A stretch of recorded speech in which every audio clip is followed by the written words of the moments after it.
थोडा तिरका आमच्या असा. अमरावतीच्या 40 किलोमीटरवर संत तुकडोजी महाराजांचा आश्रम, गुरुकुंज नाव त्याचं, दिवसाजवळ रोजीजवळ.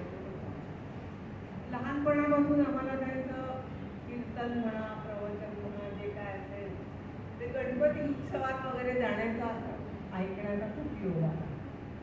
अगदी छोटं होतो आम्ही, अगदी सतरंजा घालून खाली बसायचो.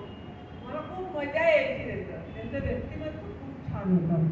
अंगाबिंदानी खूप छान, नंतर पागोटं त्याच्यावर आणि खूप केदार दिशा आणि मस्त रंगवून रंगवून फुलवून फुलवून ते त्यावेळेला, त्यावेळेला तो जास्त इम्पॅक्ट होतो आपल्या मनावर त्याचा.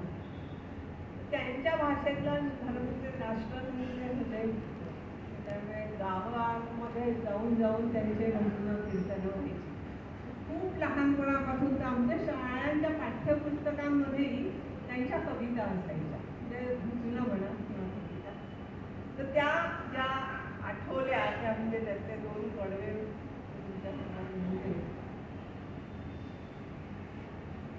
अरे मन नाही भाव म्हणे देवा मला पाव, अरे मन नाही भाव म्हणे देवा मला पाव, देव बाजारचा भाजीपाला नाही रे, देव कशानं पेटायचा नाही रे. मन नाही भाव म्हणे देवा मला पाव, मन नाही भाव म्हणे देवा मला पाव, देव बाजारचा भाजीपाला नाही रे, देव कशानं भेटायचा नाही रे.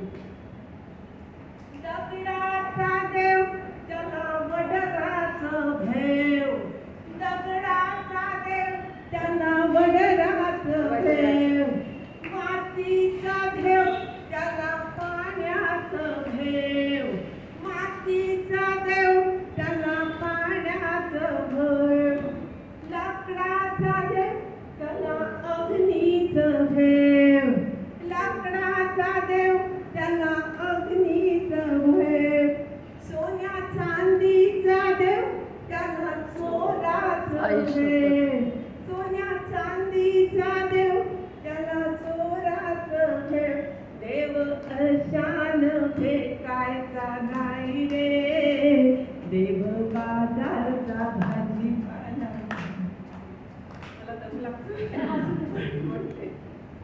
देवाचं देवत्व आहे ठाई ठाई, देवाचं देवत्व आहे ठाई ठाई, अहंकार गेला विन अनुभव नाही, अहंकार गेला विन अनुभव नाही, तुकड्या दास म्हणे ऐका ही गाणी, तुकड्या दास म्हणे ऐका ही गाणी, देव अशानं भेटायचा नाही, देव अशानं भेटायचा नाही. अरे मनी नाही भाव म्हणे देवा मला पाव, मनी नाही भाव म्हणे देवा मला पाव, देव अशानं भेटायचा नाही रे, देव बाजारचा भाजीपाला नाही रे.